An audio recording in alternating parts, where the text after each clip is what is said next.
ਇਹ ਕਿੱਥੇ ਰਹਿੰਦੀ ਹੈ? ਇਹ ਕਿਹੜੀ ਐਨੀਮਲ ਹੋਈ? ਡੋਮੈਸਟਿਕ ਐਨੀਮਲਸ ਕਿਹੜੇ ਹੁੰਦੇ ਆ? ਜਿਹੜੇ ਘਰਾਂ ਦੇ ਵਿੱਚ ਰਹਿੰਦੇ ਆ। ਐਂਡ ਵਾਈਲਡ ਐਨੀਮਲਸ ਕਿਹੜੇ ਹੁੰਦੇ ਆ? ਜਿਹੜੇ ਜੰਗਲ ਵਿੱਚ ਰਹਿੰਦੇ ਆ। ਤੇ ਬਫੈਲੋ ਕਿੱਥੇ ਰਹਿੰਦੀ ਹੈ? ਫਿਰ ਕਿਹੜੀ ਐਨੀਮਲ ਹੈ?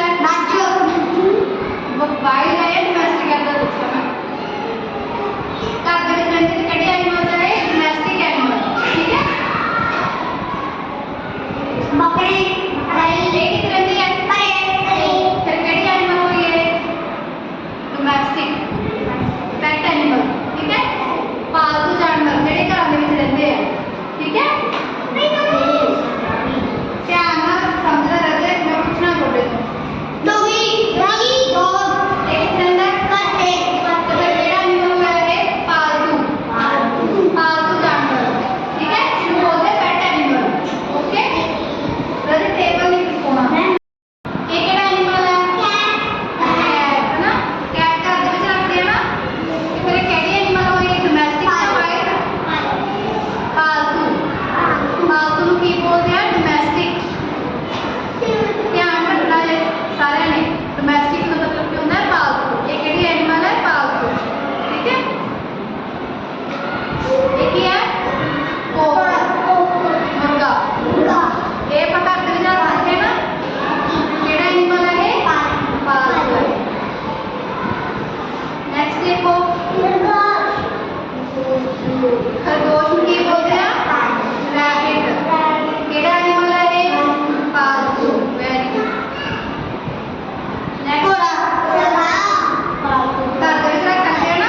ਕਿਹੜਾ ਐਨੀਮਲ ਹੋਇਆ ਇਹ? ਪਾਲਤੂ। Very good. ਗਾਂ ਹੈ ਨਾ। ਕਾਊ। ਇਹ ਡੋਮੈਸਟਿਕ ਹੈ ਜਾਂ ਵਾਈਲਡ ਹੈ? ਡੋਮੈਸਟਿਕ। ਡੋਮੈਸਟਿਕ ਨੂੰ ਕੀ ਬੋਲਦੇ ਆ? ਪਾਲਤੂ ਜਾਨਵਰ। ਕੋਈ ਗੱਲ ਇਹ ਦੇਖੋ, ਇਹ ਸਾਰੇ ਹੋ ਗਏ ਆਪਣੇ ਪਾਲਤੂ ਐਨੀਮਲਸ। ਨੈਕਸਟ ਦੇਖੋ, ਕੀ ਬੋਲਦੇ ਆ ਵੀ ਉਸਦੇ ਵਿੱਚ? ਐਲੀਫੈਂਟ ਕਿੱਥੇ ਰਹਿੰਦਾ ਹੈ? ਜੰਗਲ ਦੇ ਵਿੱਚ। ਤਾਂ ਫਿਰ ਕਿਹੜਾ ਐਨੀਮਲ ਹੋਇਆ? Wild animal. ਜੰਗਲੀ ਜਾਨਵਰ। ਠੀਕ ਹੈ। ਕਿਹੜਾ ਐਨੀਮਲ ਹੈ? ਹਾਂਜੀ। ਨੈਕਸਟ, ਮੌਂਕੀ ਕਿੱਥੇ ਰਹਿੰਦਾ ਹੈ? ਕਿਹੜਾ ਐਨੀਮਲ ਹੋਇਆ? ਜੰਗਲੀ ਜਾਨਵਰ। Very good. ਨੈਕਸਟ ਦੇਖੋ ਰਾਜੇ, ਕੀ ਬੋਲਦੇ ਨੇ ਇਸ ਦੇ ਵਿੱਚ? ਫੌਕਸ। ਇਹ ਕਿੱਥੇ ਰਹਿੰਦੀ ਹੈ? ਜੰਗਲ ਦੇ ਵਿੱਚ। ਤੇ ਕਿਹੜਾ ਐਨੀਮਲ ਹੈ? ਜੰਗਲੀ ਜਾਨਵਰ।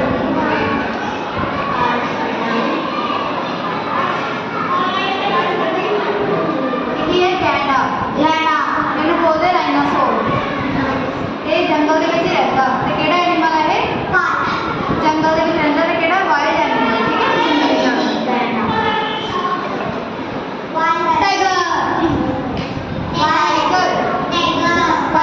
ਬਾਘ ਬੋਲਦੇ ਹਨ। ਇਹ ਕਿੱਥੇ ਰਹਿੰਦਾ? ਜੰਗਲ ਦੇ ਵਿੱਚ। ਕਿਹੜਾ ਐਨੀਮਲ ਹੋਇਆ? ਜੰਗਲੀ। ਠੀਕ ਹੈ।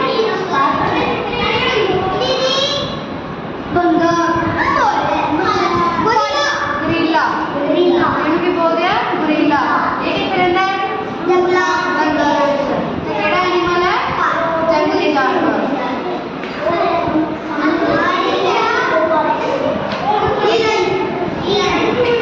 ਕੰਗਾਰੂ। ਕੀ ਹੈ ਇਹ? ਹਿਰਨ।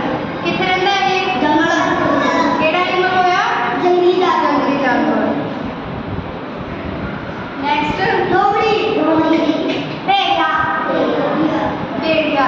ਭੇੜੀਆ ਹੈ ਨਾ। ਇਹ ਕਿੱਥੇ ਰਹਿੰਦਾ ਹੈ? ਜੰਗਲ ਦੇ ਵਿੱਚ। ਠੀਕ ਹੈ। ਕਿਹੜਾ ਐਨੀਮਲ ਹੈ ਇਹ? Wild animal. ਸਮਝ ਲੱਗ ਰਹੀ ਹੈ ਸਾਰਿਆਂ ਨੂੰ?